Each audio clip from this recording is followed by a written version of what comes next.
Magandang araw mga kaibigan. Bigyan natin ng reaction, opinion itong interview ng SMNI o DWAR kay Congressman Leandro Libleste na nakakatakot, nakakabahala. Kasi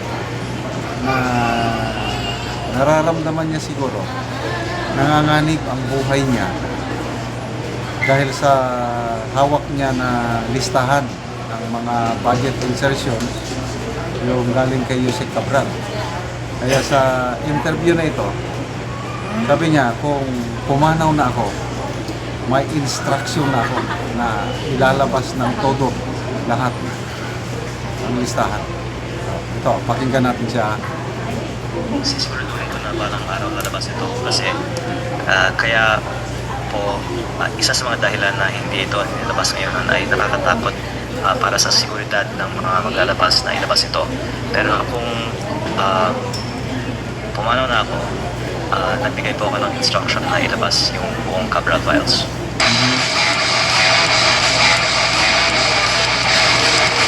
Yung listahan po na nakuha mula kay Undersecretary Cabral, mailalabas na ba ito? May isa sa publiko na po ba ito, Congressman? Actually, ang DPWH ay nagbigay din ng announcement kaninang hapon na ibinigay na ito sa Ombudsman. List my progress. Sana isa sa publiko na rin po nila. At hihintay lang natin po na magbigay sila ng official na pahayag. Pero unti-unti may mga nilalabas na rin na po tayo na mga insertions ng iba nating mga kasamahan sa Kongreso. Opo, meron po kayong inihain na resolusyon na imbestigahan din po itong pagkamatay ni Undersecretary Cabral. Sakaling pahintulutan ito, maaari din bang ilabas yun doon sa mismong pagdinig? Tama po kasi gusto man natin na ilabas kaagad ang ating mga files. Unang-una mas maganda kung opisyal at kompleto at may paliwanag ang pagsasapubliko nito. Kaya kung kasama ang DPWH mas maganda para hindi na rin questionin ng iba ang ilalabas natin. At kung nasa Kongreso mas maganda pa. At alam kong gusto malaman ng marami ay ano ba ang laman nito. Ang expectation naman ng lahat ay tama na halos lahat po ng mga mataas na opisyal sa gobyerno ay may mga DPWH insertions. Opo.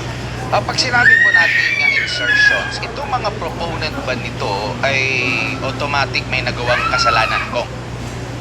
Hindi po. At ang ibang mga veterano ay pinagmamalaki nila ang kanilang mga insertions dahil maganda naman ang mga nagresultang mga proyekto dito. Pero may ilang mga insertions na hindi man lang alam ng mga komunidad na ang mga proponent ang nag-insert at pati yung mga proyekto hindi nga alam na may ginagawa ang komunidad at minsan ang mga proponent ay may kaugnayan din sa mga kontraktor na gumagawa ng mga proyekto nito. Kaya kapag may itinatago, ang suspicion ay may masama. At kung hindi natin itinatago, mas maganda, yan po ay patunay na walang masama.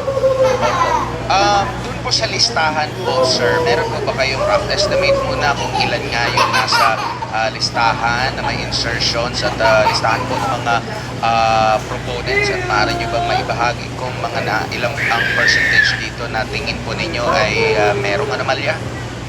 Sa DPWH 2025 National Expenditure Program, meron 721 billion pesos of projects at bawat isa ay may proponent ayon sa listahan ng DPWH.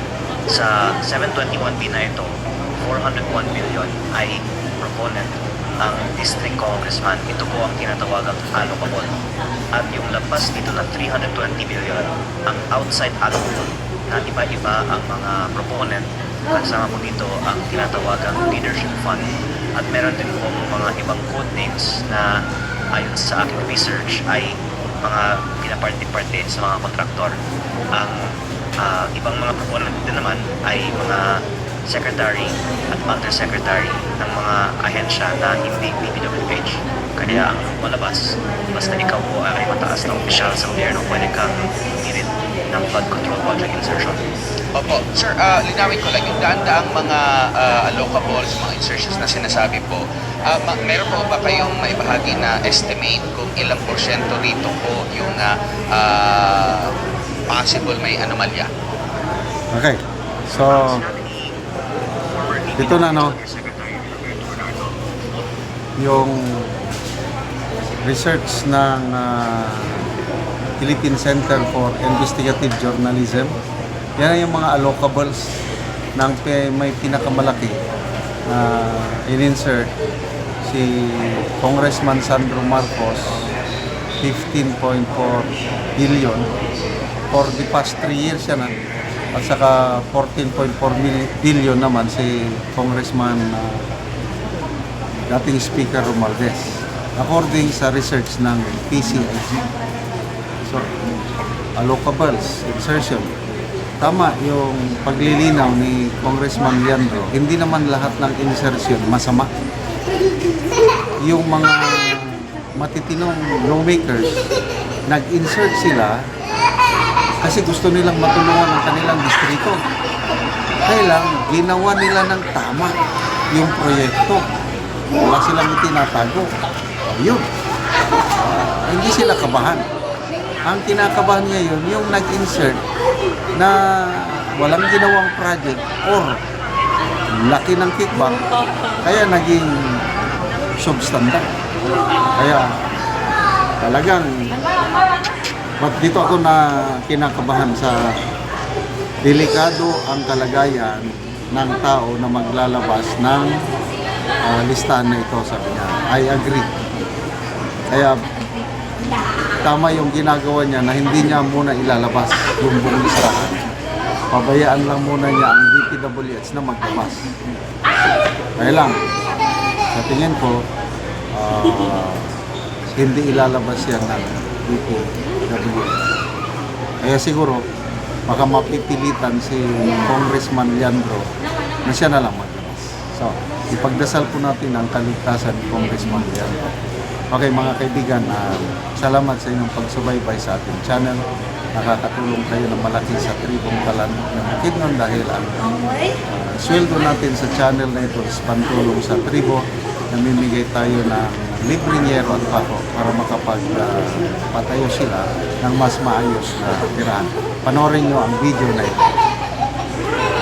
Una ni ang ihatag namo nga yero o mga gamit sa panimalay sa among tabangan. So muna ni ang among itabang nga mga yero o uban pa.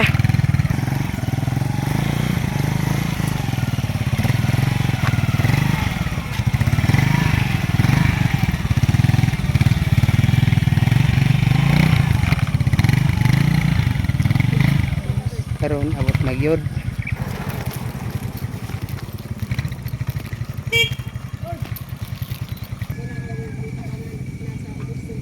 So muna ni si Angkol ang tabangan. So makabalay na gyud ni sila karon, linsin, lansang, hero. So kompleto among gihatag sa iya.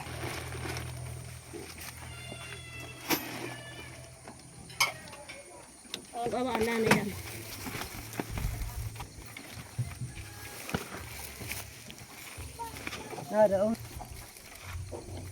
Nama gichikin dia.